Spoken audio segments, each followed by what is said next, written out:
Hi folks, it's John from lastchanceautores.com. I'd like to share with you a brief update. This is the 1933 Ford half-ton pickup truck. In a previous video we shared with you where we had the frame all epoxied and top coated with this gloss black paint. We were working on the brakes, we shared with you the drums, and we're waiting for the new wheel bearings. So now you can see we have the new wheel bearings on the front and they're installed. And the hubs or the drums are now installed. So we have all new, basically new bearings front and rear, and then we have all the nice springs and shoes are done properly.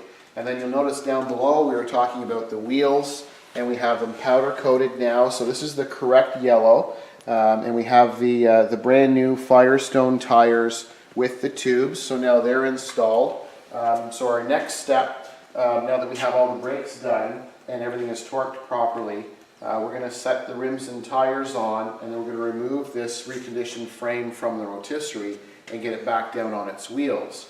And then you'll notice the cab.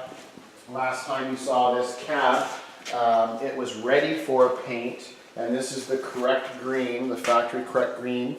So this is now painted. We just brought it over from the booth. So once we have the wheels on the frame and off the rotisserie, we're going to set the cab onto the frame in the original location.